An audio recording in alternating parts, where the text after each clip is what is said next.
Good evening and welcome to the Virtual Women's Club for the final week of TWC Meets the Artist for August. My name is Augusta Supple and I'd like to begin by acknowledging that this evening we're all meeting on Aboriginal land.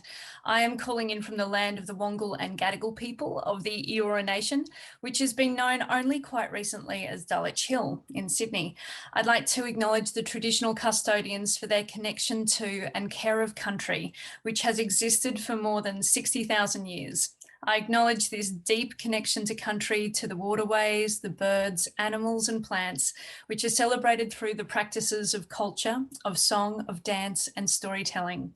I'd like to acknowledge that this country was never ceded, that this always was and always will be Aboriginal land. Here we are inside the Virtual Women's Club this evening. Finally, at last, thank you for your patience. And I'd like to thank our members and guests for joining us for this brand new initiative of the club, TWC Meets the Artist, aligning with the founder's vision of the Women's Club as a place to fulfill some of the needs of intellectual and academic women by offering mental and artistic enjoyment. The Meet the Artist program is a part of the club's COVID-19 Digital Arts and Cultural program. This program was developed in response to the July 2021 COVID-19 lockdown. Its aim is really to celebrate women in the arts through providing paid opportunities to hear about their careers, their practice and their inspiration, to keep community and connection with like-minded members and essentially to keep thinking women away from boredom. The Meet the Artist series takes place 3 times a week on Monday, Wednesdays and Friday nights from 6 or thereabouts to 6:30 p.m. And each week has an art form or theme and is an opportunity for members of the Women's Club and the broader public to get to know the artists in our communities. Artists are asked to choose either to be in conversation with or to deliver a Pecha Kucha style PowerPoint presentation as by way of introduction into their work and their thinking and their practice. Tonight, our focus begins really our focus on women in dance with performer and choreographer Katina Olsen. Katina is a Wakka Wakka Kombumerri choreographer and performer, and has also Norwegian, German and English ancestry. She has worked throughout Australia, Canada, UK, USA and Europe with Atimara, Sydney Dance Company, Stalker Theatre, Expressions, now Australasian Dance Collective, Bangara, Force Majeure, Earth, Guts, the lovely Meryl Tankard, who we'll see on Friday, Martin Delamo, Victoria Hunt, Narelle Benjamin, Vicky Van Hoot, Liesel Zink, and Wesley Enoch. Katina's choreographic highlights include Mother Cry for Sydney Dance Company's New Breed in 2018, movement direction for the play Sunshine Supergirl for the Sydney Festival this year, if you caught that one, the ABC series Cleverman 2, and the Malthouse production Walking into the Bigness. Katina presented her independent solo work Namu Nanga at Supercell Festival of Contemporary Dance, Yonder Festival, Horizon Festival, Festival 2018, and Happy Hour as part of March Dance 2019.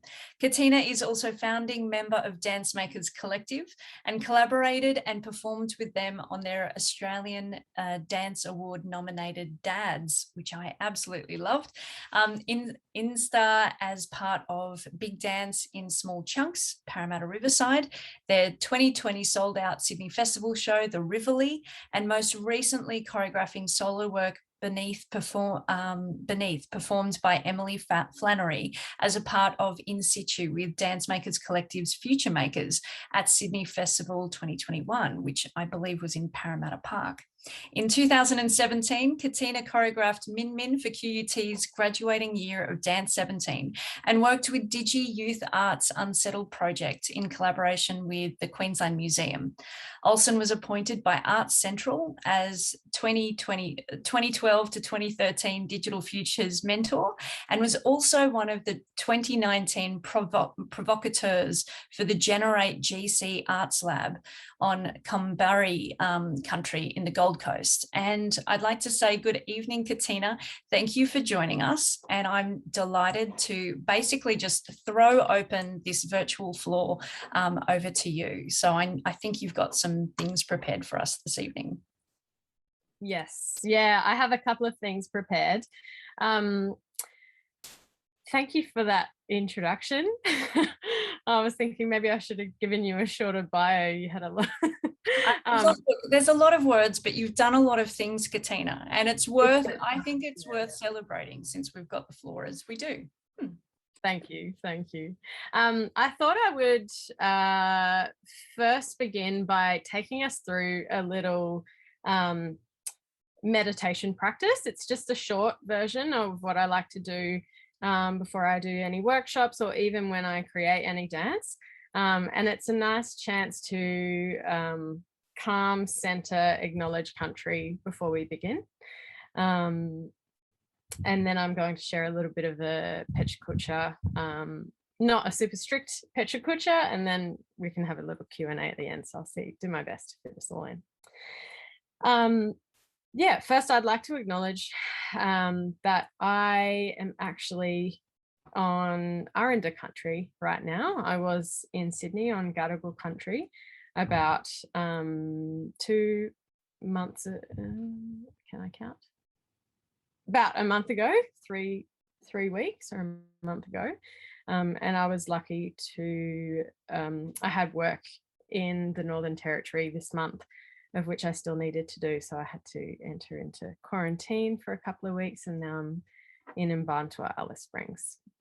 So in acknowledging Aranda country, I'll take everyone through this small practice that we can all acknowledge what country we're on today.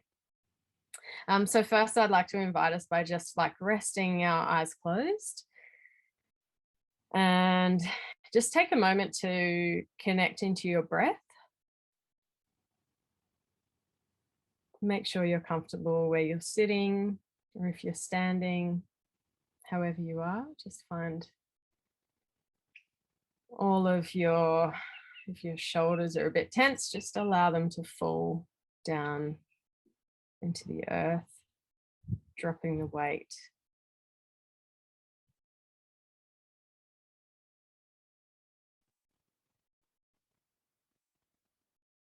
I like to imagine the space around my heart center, wherever your heart lies in your body. And I just like to breathe into that a little bit.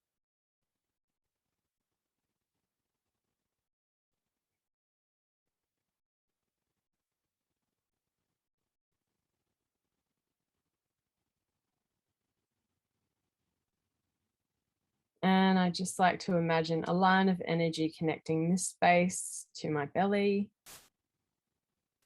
and then further down all the way through the floor or the building that I'm standing or sitting on, right deep into the earth. That line of energy keeps traveling down from my heart space into the layers of the foundations that are beneath me.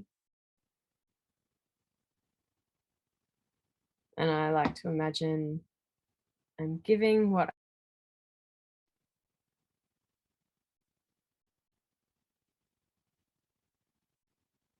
and then that line of energy also travels back up through the foundations of the earth, back up into my belly and heart space.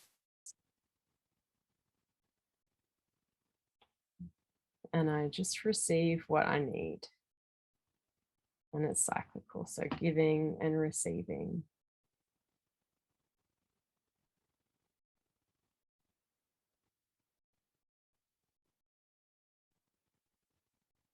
Acknowledging the lands that I'm on and those ancestors that have been the caretakers of country since time immemorial.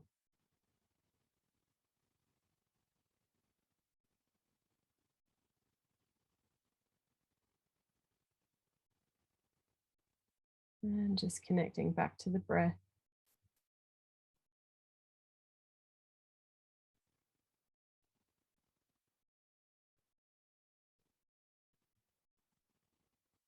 When you're ready, crack open the eyes. That's a super, super speedy version of what I like to do, but I wanted to share that with you all tonight. Thank you, It's also Katina. a way of, yeah, centering before we begin, which is really nice. So, Augusta, I might share screen and go into my presentation that I've prepared. Let me know if you can see. Yeah, we can see everything. that. Great. Yeah, beautiful. Great. I can use technology. And I just have my notes to the side of me, so forgive me if I'm looking down over here a little bit. Great. My name is Katina Olsen. I'm a Wakka Wakka Kombumerri choreographer. I was born on Durumble country in Rockhampton, central Queensland, and lived there until I moved to Brisbane to do my full-time dance training at the Queensland Dance School of Excellence. So I attended Kelvin Grove State College for year 11 and 12 whilst I did QDSE. And then I was, from there I went to do my Bachelor of Fine Arts at QUT, which was conveniently right next door in Brisbane, in Meanjin. And yeah, graduated 2006 and was really lucky to be receiving a position as a performer at Bangarra Dance Theatre upon my departure at QUT. Yeah, I will now share these beautiful photos. Oh, this is my country. So the first, I'm not sure if you can see my cursor, the above line draws into Wakka Wakka country. This is my great-grandfather's country. He was born on the banks of the Burnett River in a small town called Gayndah, which is about 2 hours drive west of Bundaberg. And the bottom one is Kombumerri country, which is also known as the Gold Coast. My great-grandmother, Barbara Graham, she is a Kombumerri woman. So Colin met Barbara and took her back to central Queensland. My family on the Gold Coast say that he met her on the Gold Coast and took her away from us back to central Queensland. So in saying that, I have a stronger connection with my Wakka Wakka side of my family, and a growing connection with the Kombumerri, who's I've been really lucky to reconnect with in the last probably 5 or 6 years, because since Barbara moved up to central Queensland, there was a bit of a disconnection with the rest of the family on the Gold Coast. So yeah, very lucky to reconnect with all those deadly mob down there. These are some beautiful photos of my family. This is my great-grandfather, Colin Wagg. So he's my Wakka Wakka great-grandfather. So Colin, he was born in 1912, and he was lucky enough to go to school until he was 12 years old, of when he left, and then he started working probably to support our family.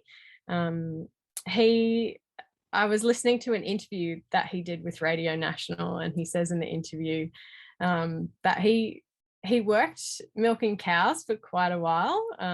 He was so young, but then later in life, maybe around he was 17, still really young, he used to drove cattle from the very southern part of Australia all the way to the tip, which he's really proud of doing. He's in the Stockman's Hall of Fame in Longreach, and said that he drove cattle with Charlie Perkins's dad.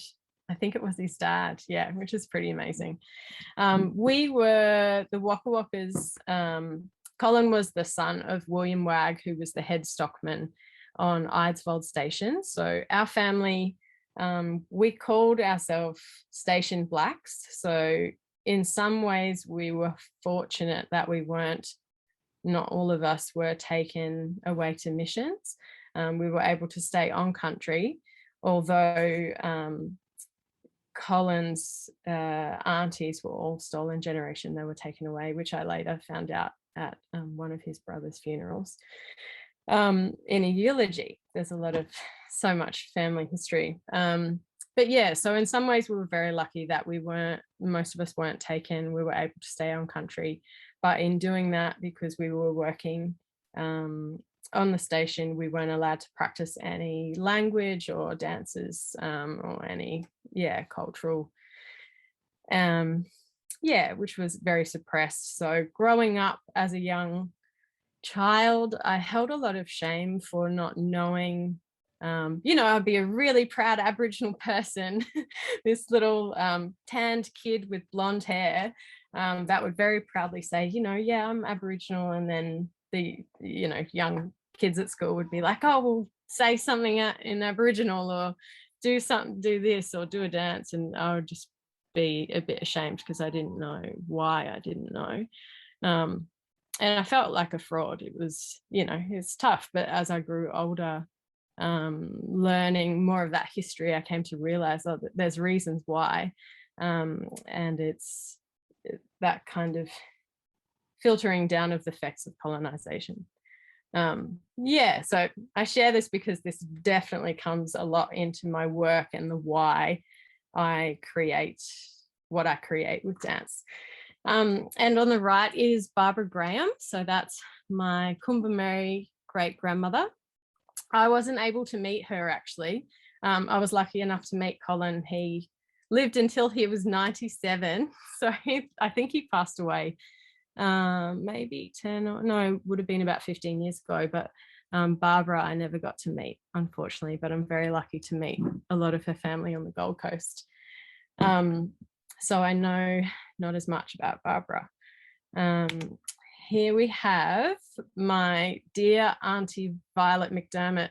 That is Colin Wagg's sister. I saw her, she's very staunch Wakka Wakka elder, lived in Inala in Brisbane.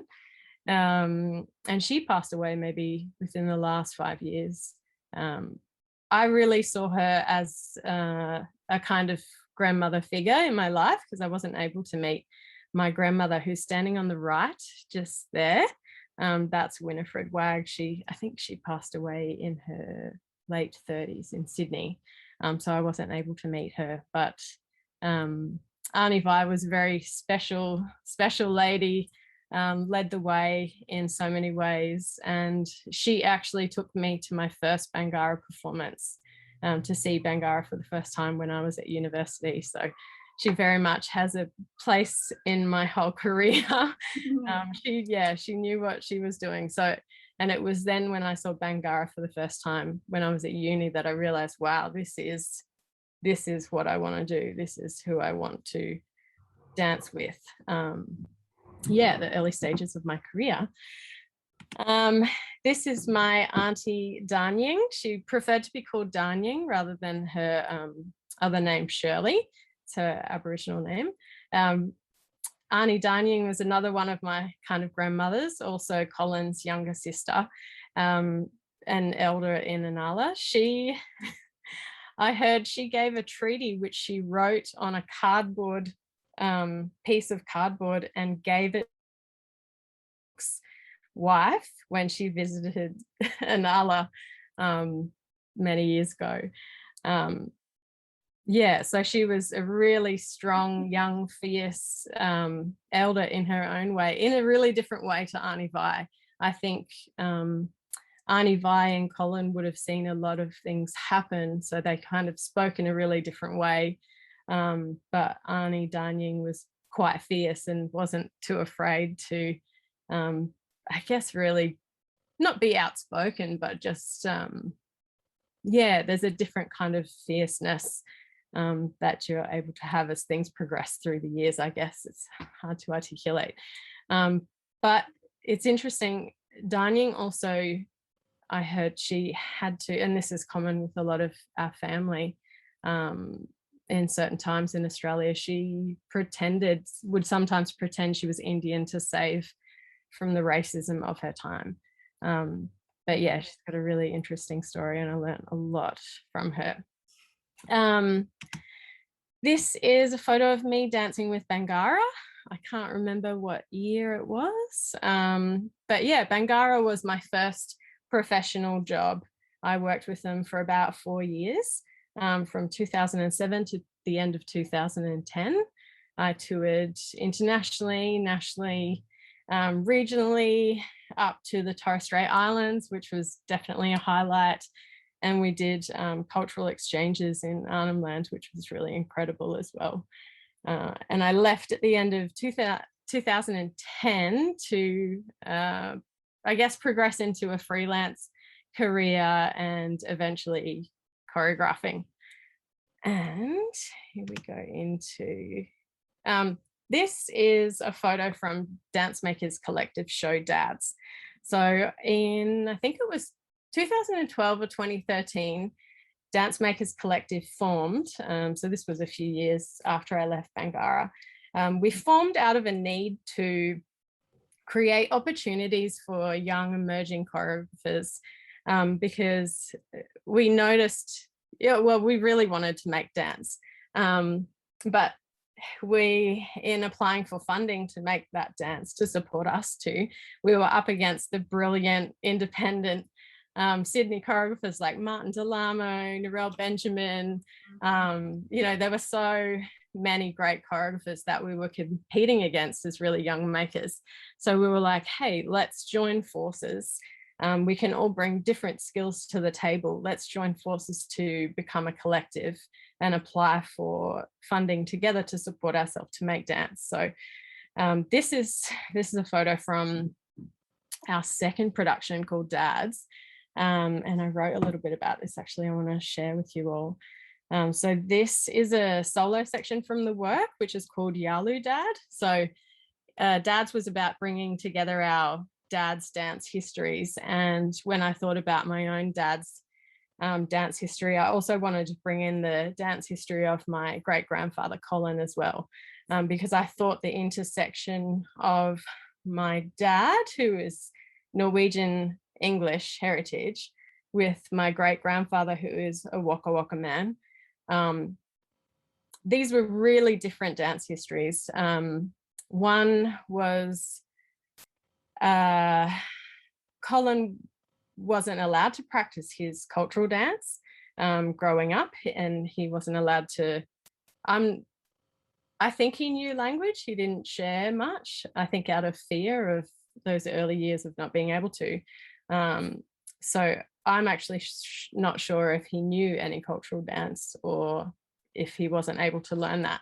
But at the same time, he told stories about how he walked through a town when he was droving, and a lady invited him into the dance hall to dance, and he's like, oh no, I'm not allowed in there, because I'm an Aboriginal man. She's like, no, don't worry, all the men are drunk out the back. So he snuck in to this dance hall, which is, not really heard of for an Aboriginal person of that time. And he said he gave this woman the dance of her life, and then he left. So it's this really beautiful story. And then it also, in the same solo, it talks about my dad, who in 1988, he bought a Chinese junk, and we were one of the official tall ships celebrating the bicentenary in 1988. So it's bringing together dad's dance history, who was, able to dance his nights away and be completely part of, I guess, society. And this interesting, he told me stories about how he danced the night away with all the other tall ships on Sydney Harbour. And I thought this intersection of the two, one that wasn't able to dance and one that could, celebrating the invasion of our country, was really interesting. So I used one of the flags that he still has from 1988 in the dance. But yeah, now we go to the Rivoli. So that was one of our recent works at Sydney Festival. I think it was last year, pre-COVID, right before it hit. So the Rivoli was an old iconic Parramatta dance venue.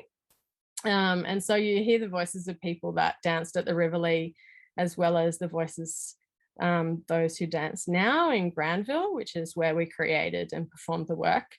And so it spoke about, dance, how it has a way of bringing people and communities together. but also in reflecting and strengthening certain communities, it's also worth considering how these spaces can exclude others. So it was definitely a follow-on from Dads and what came up in Dads, in that, yeah, it's kind of a sequel in a way. Now, oh, that's me again in the Rivoli. Now we go to Min Min. This was a work I created on the dancers at QUT for their graduation performance. And it talks about an experience that I had actually on Wakka Wakka Country. The Min Min light, for anyone that doesn't know, is a light, a kind of a light that can follow you. I've heard of it following people when they're driving out in western parts of Queensland. And I had an interesting experience when I was on Wakka Wakka Country. I think I was 17. And when I was talking to my Auntie Danying about it, I was like, Auntie, do you know anything about this interesting thing that I had? I wasn't sure if it was a dream or spirits or something. She said that the ancestors, that was just them letting me know that they're there. Yeah. And here we go to Namu Nuna. So this is a solo. It was my first independent solo work that I created and toured a few festivals. And it talks about the feminine connections of land to sky. So I'm really interested in the night sky and that connection to country. And specifically, this speaks about the Bunya Mountains. And Namu is the word for like breast and mother's milk. So it talks about the Bunya Mountains giving life to our people. We used to all gather, Wakka Wakka people and the surrounding tribes used to gather on the Bunya Mountains, and like a festival, we would go to practice business, carry out business, and harvest the bunya nuts that were there, which are amazing, by the way, if you haven't tried them. So yeah, this work kind of talks about that and the land and that connection, also the clouds that connect from earth and take that spirit back up to the sky. This is, that's another photo of Namu Nuna at Yonder Festival. This is Mother's Cry. So I choreographed on Sydney Dance Company's New Breed in 2018. And this is actually, when I think about it and talk about it, all of my works are connected. So this is actually about that journey from Earth back to the stars. So thinking about kind of apocalyptic as well. So I was thinking about if this Earth, if us as humans finish on Earth, our time is kind of over. I was thinking about what that journey actually looks like physically in dance, with our spirits traveling from the place on Earth back to the stars. Because my grandfather said that the stars are the campfires of our ancestors. So this is a kind of manifestation through movement of that back to the night sky. And this is, a lot of my work is, yeah, the research goes into this connection with the night sky. So this is a collaboration between myself and Polish artist Alexandra Bordis. We met when I got a Dance Web scholarship in 2011, which meant I was able to stay at Impulse Dance for 5 weeks and be part of a scholarship program with, I think it was 60 other artists from around the world. And we were able to do as many workshops that we wanted, see as many shows that we wanted. It was an amazing introduction to European dance upon my departure from Bangara, actually. And I met Alex there. So after having lots of conversations with Alex and developing a great friendship, we decided to collaborate because she was doing some research on the night sky and she found that the Indigenous people in Australia have really interesting connections to the night sky.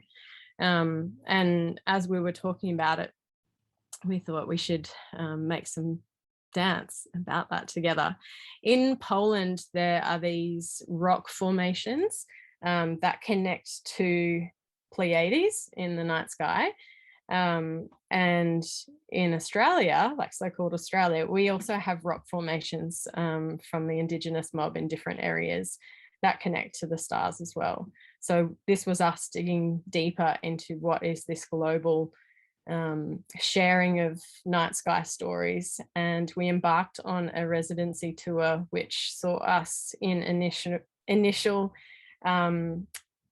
consultation and collaboration with the different communities of Mackay, Rockhampton, Bundaberg, and we never got to Gympie because of COVID, about creating a work where community creates a work with us about all of our stories about the night sky.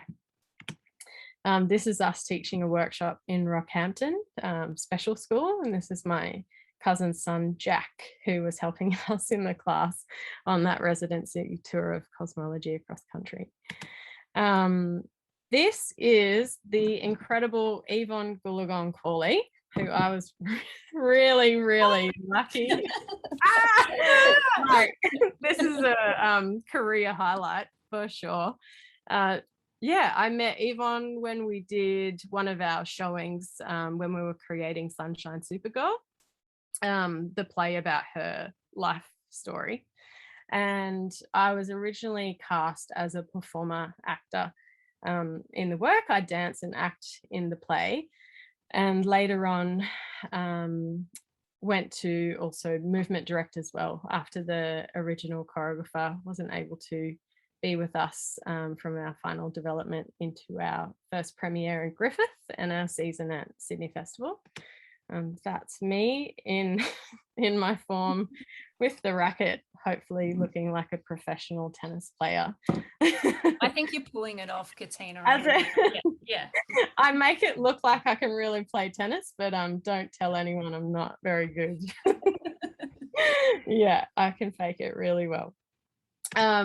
This is an image of a screenshot of a Zoom. So in my work, I like to make sure that I do a lot of consultation with my elders in my community, because essentially the work is about cultural maintenance, resurgence of our story. In 2021, as a descendant of Wakka Wakka Kombumerri, I'm Wakka Wakka Kombumerri, I am able to speak very proudly and openly about my culture, my stories, my dance, in a way that even my own mother couldn't when she was growing up. My grandmother definitely couldn't, and so on. So I feel like today I have a responsibility to share what couldn't be spoken about, what couldn't be shared from my ancestors, which is an amazing responsibility to hold and to have a platform to share and talk about. So this is me, and this is on the bottom is my cousin Max and Uncle Graham Dillon. He's the last, he's not the last, the eldest living Kombumerri male elder. And on the left up the top is Margaret Sharp. So she's that's been working on our language. So I've been trying to learn our language, and this is us in collaboration creating a new treaty to be translated in language. It's a very long process, but very exciting as well. Wow. And sorry if we're going over time, I'm just like keeping an eye on the time. Preparing Ground is another work I'm really excited about. It brings together 3 First Nations women, myself. Marilyn Miller is the lady in the middle. She is the godmother of black dance in this country. She invited Jasmine and myself to create a dance work with her, which is an absolute honor. It brings together we visited all of our ancestral country to learn more about the tools of survival that we need for the next generations. As Aboriginal people, we've been observing country and we know how to look after it. So preparing ground is really about preparing communities and country for the future. And when we talk about future, we're thinking 500 years, 1,000 years. What can we do now?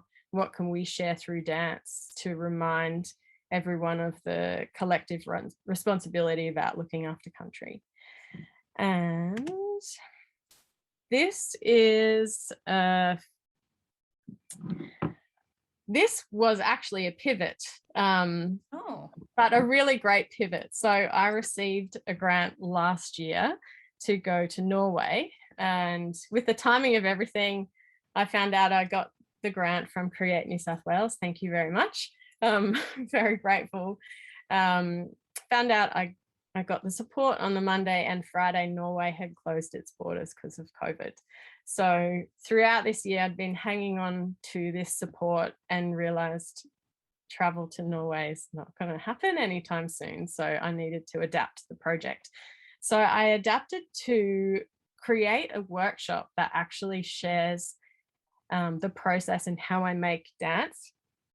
And I've been looking, kind of digging deeper into this way of creating dance, leaning towards a more Wakka Wakka and Kombumerri methodology and way of making dance, without leaning into that and kind of leaning away from the Western ways of making that I've learned my whole life. I've practiced classical ballet, contemporary dance, all the Western forms of dance and making dance. So as I create work that celebrates Wakka Wakka and Kombumerri story and history, I was thinking, I really want to make it in the way that honors the making of dance through these ways of making, rather than using the Western forms of making. So it's definitely a life journey. So this is about a 20-minute recorded workshop that high school dance students are able to practice. And at the moment, I'm working with a teacher in Brisbane on creating lesson plans and packages that we can then sell to high schools' dance programs to practice this. I wish that I had something like this when I was training in dance. Like, yeah. So, and I think, oh, this is where I am right now. So this is me actually a few years ago, doing Alice Can Dance. So I'm working with the team at Guts Dance in Central Australia in Alice Springs. So we go around to all the schools in Alice Springs and we teach choreography to all the students, primary school and high school students. And at the end of 7 weeks, all of these kids are on stage doing a full 1 hour, hour and 15 dance performance, which is so amazing. Yeah, and it helps attendance at school. There's a high percentage of Aboriginal kids that attend all of these schools. Yeah, it's absolutely so rewarding to give back. And in doing that, I learned so much in the process about myself and my practice and everything that I strive to do and share. This week, I also have a show opening in Brisbane. I was commissioned to create on Australasian Dance Collective's youth ensemble. So this is a photograph of Biri Yumbun, which means to carry all of us. So it talks about I wrote something really profound and I'm going to butcher it because it's not sitting in front of me. But it's, if we were to have a relationship with country like we do for others that we love, people, would we treat it in a different way? It poses this question. And is it not because we can see the immediate reward? So I was thinking about when we love someone, we also feel and receive that love in return. We know how to read body language and behavior, but are we detached from country that we aren't able to read what that return is? And so we treat it in different ways. So yeah, it talks about this connection with country, essentially. Yeah, and that opens Friday I'm not quite able to see it because it's a bit tricky to fly to and from Alice to Brisbane. It's quite expensive. So I will have to settle for seeing the video. Yeah, so but I'm very excited about it. The dancers are amazing and they've done such a great job. Yes, that's the end Oh, of my presentation. Yeah. I feel like we should all applaud you. And I know that we've gone a little bit over time this evening. Yes, But I'm so sorry. no, you shouldn't say sorry, because the amazing thing about what you've prepared and what you've offered us this evening, and I don't know about you, but the grounding exercise was so beautiful. I'd like to just also acknowledge the fact that everything that you've spoken about this evening has been such a wonderful reminder about what connection to country brings to the arts, and how art and culture is inseparable. And when we think about culture, I think thinking about family and place and the people in our lives, and how important that is as a sort of collaborative exchange. So thank you for tone setting, I guess, for this adventure into dance this week for so many people. A sort of a real strong focus on I guess a sense of origin and a sense of place, but also the amazing sort of expansive, imaginative world of the universe in which we also sort of sit. You sort of help us bridge all of that. But it's been absolutely beautiful hearing your story and seeing your pictures tonight. So from all of us here at the Women's Club, I'd like to say thank you. Really, really kind of quite wonderful and very special. So thank you for dialing in as well.